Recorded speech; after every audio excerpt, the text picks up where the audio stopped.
So we've arrived here in Richmond and we have found our van. There she is. Well, one of them, I guess. So on our phone here, we've received a number for which of these vans is ours. And we've also been given a wireless key code to get into the van where we'll find our key. Oh, there it is. Nice. That's great. Hey team, welcome back to another Levi Save the World Hildebrand episode, the channel where we prove that you don't need to be a hero to save the planet. Today we are going to be sharing our first of 3 videos living in this van. In today's video, we are going to be showing you around the van and giving you a little bit of a taste of what it's like to live in there, but also breaking down whether or not this is a lifestyle that more people should lead if we think we're gonna save the planet. But before we get into the video, I have to tell you that this van was loaned to us by Karma Camper Vans because they are really awesome and they thought that we were really awesome. So if you are interested in booking a camper van experience similar to the one that Leah and I had, there will be a link down in the description where you can save yourself $50 off of any trip. So our experience started by picking up this van in Richmond, BC, and it was a totally touchless experience, something that Karma has been doing since the pre-COVID days. And then pretty soon into that, we learned that driving a 22-foot, 10-foot tall van is not quite as easy as you thought it would be. This is a big vehicle. Whoop. Holy smokes! That was... But now here we are about a week into living in this van, and we wanted to make our first video to show you what it's sort of been like. If you want to see more behind the scenes footage of Leah and I and our experiences while on the road before they reach these videos, you should follow us on the social media links down in the description of this video. But now let's head inside where Leah is eagerly waiting to show you around our new digs. Hi! There she is. Welcome to our home. This is our van home. So this is the general cockpit in here. And honestly, I was a little nervous to drive it for the first time. But it's actually handled really well. And I think one of the best parts is that this chair here, turns around. Okay, this is not something that we're very good at yet. There's just gonna be bum shots of me. No, I got it. Look, it's so easy. This is not. This is. Okay, I wouldn't recommend doing it the way I did it.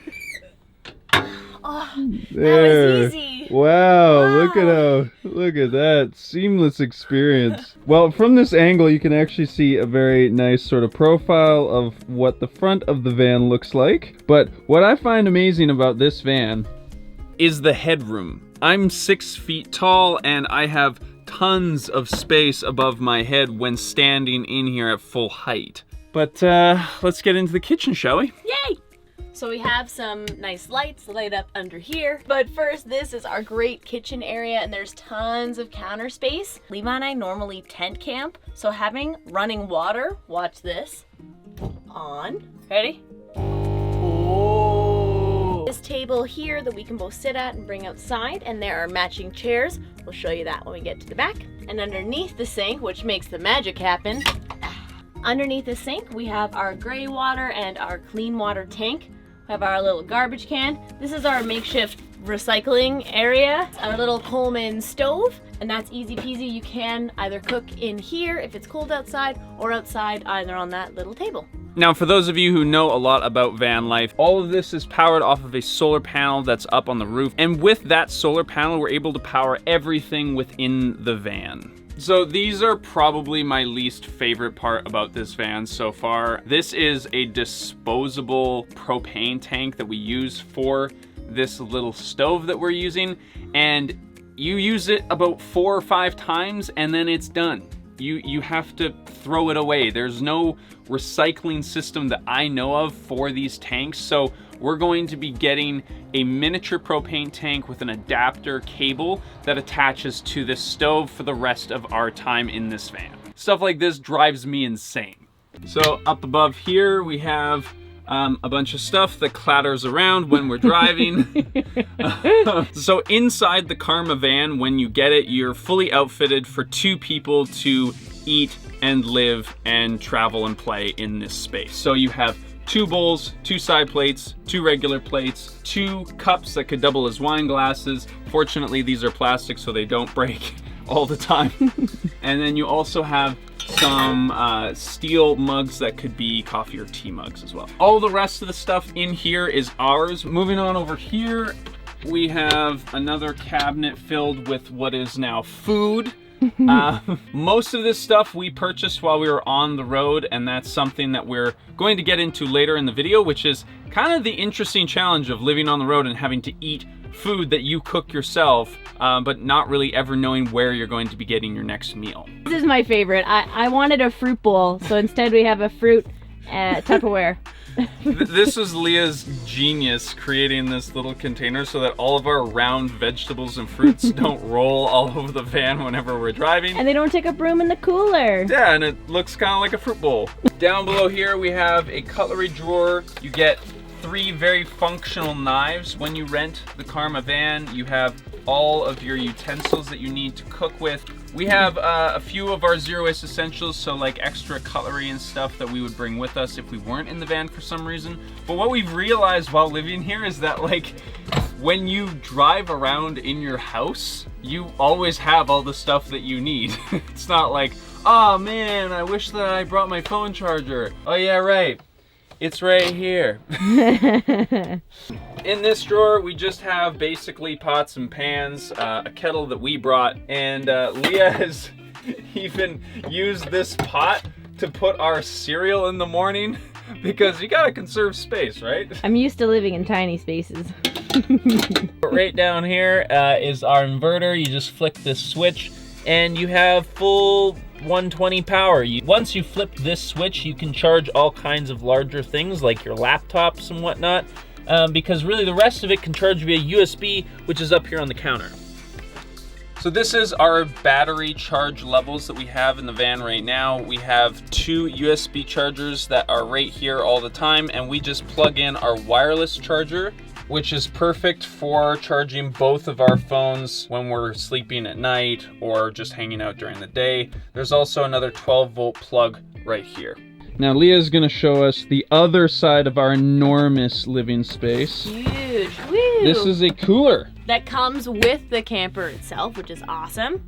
So that's a lot of booze. We look like alcoholics. We were in the Okanagan. We needed to buy wine. And we have our beeswax wraps. This is our lunch in there. And more of our zero waste essentials. Yeah, and this fits perfectly inside of this custom built little nook. We also have this little fridge. This one is plugged in and you can change how cold you want it to be. For some reason there's a hot option, which I don't get it. Like hot or cold. It's always cold. In here, we mainly have our fruits and veggies. We have our earth-sown oat milk, of course. What's also great is this little bit here. So you have additional seating on here. In here is all of our toiletries. I didn't realize until I saw something laid out like this that I really like bags. This is the one from Belroy. These are all local made bags for our toothbrushes and hair elastics, and in this one here, obviously our crib board for when we're traveling. And these are great. These are the curtains, so at night it actually gets really nice and dark in here. And so this one goes over the nice big window on the door, and this one goes over the front there, so you have some privacy and it's nice and dark in here when you're sleeping. This is actually a queen size bed, which for me as a tall person, that is amazing. And it's got enough space in here that you can actually sit comfortably in bed and not have your head crouched over. Not like this.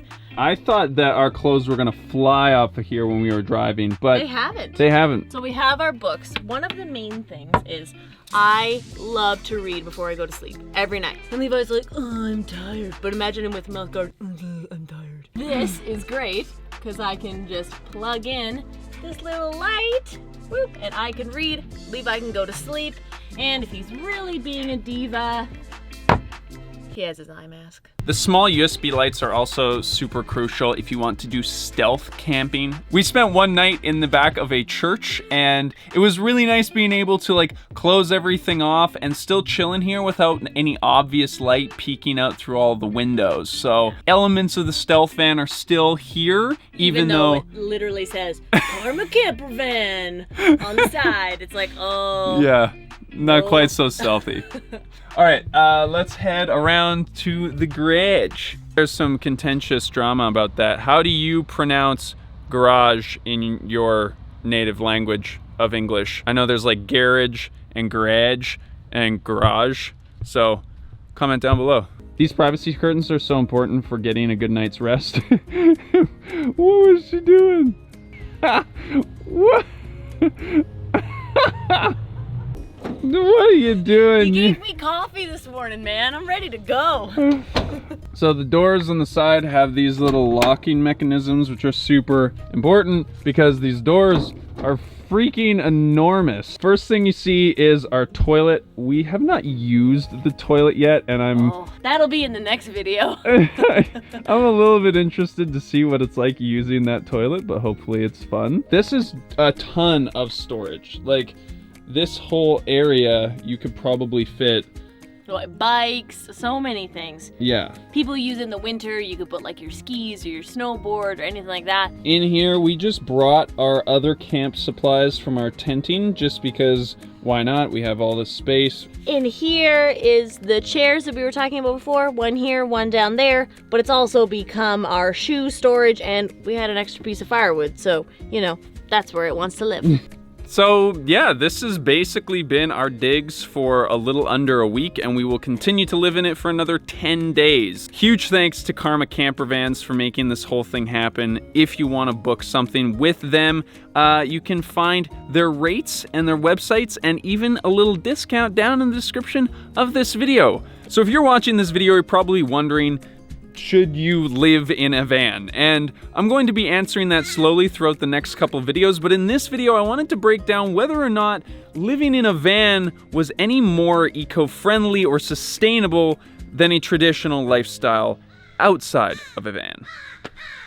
Let's get into it. Is van life good for the planet? So this van life experience is obviously not going to be the same for everyone. Every van is different, and Karma has happened to outfit us with a very nice brand new van. But the lifestyle that you will have is essentially the same, and the ways that you will eat and sleep and get around are going to be similar. But is a mobile van life better for the planet? Well, that's kind of hard to tell. When it comes to overall environmental impact, the ability to say that one lifestyle is better than the other it's kind of tricky, right? Yeah. There's a lot of different factors that go into that. But I think it's important to recognize that a sustainable lifestyle in Canada is not going to be the same as California or some parts of Asia. It's all going to be different depending on where you live and what that climate means for you. The area that you're living in, the climate of that area, the kind of power that you have access to, the municipal services that are in your area, the history of that area. There's so many things that make it very difficult to say for sure that one thing is more sustainable than the other. With that in mind, here are the ways that van life is maybe not the greenest option. Number 1, carbon. I hate talking about carbon because, frankly, nobody knows anything about carbon. It's super difficult to understand and to visualize and to relate to, so I'm going to keep this section short.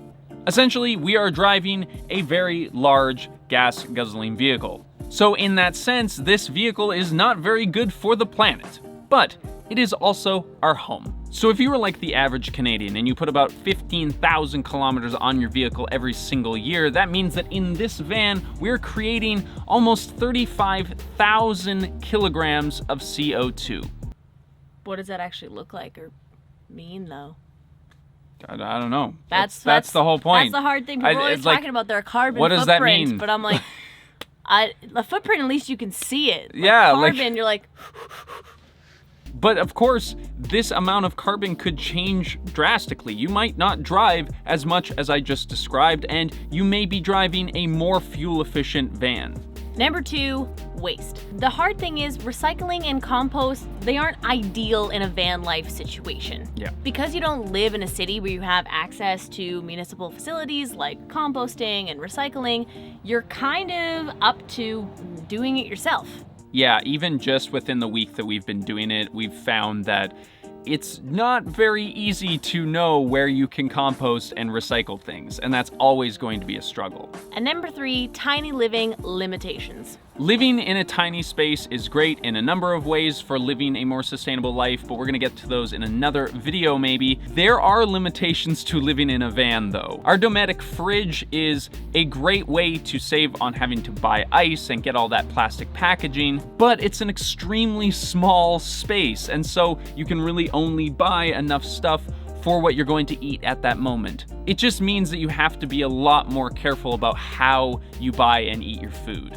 Also, while we could fit our bikes in the back, we're not living in here full time with all of our stuff, so probably we wouldn't have the space. That means that you're stuck driving the van around or walking everywhere, and that can make a real impact on how you're getting around and what kind of impact that's having. But with all that in mind, there's a bunch of stuff that van life does well that might just offset what we've just mentioned. Let's show ya.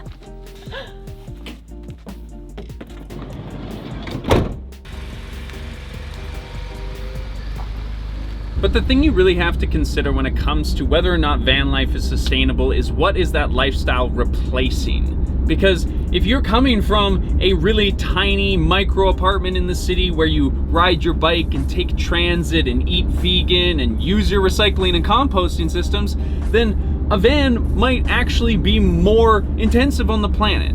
But for a lot of people who live in the suburbs, who commute to work every day in their car or truck, then van life is going to be a much better long-term lifestyle for the sake of the planet. I didn't know you were gonna film while you were driving. Jesus. But there is a whole other consideration, and that is travel. Because, let's be honest, van life is awesome. It's the best life. Van life, best life. Okay, let us show you why.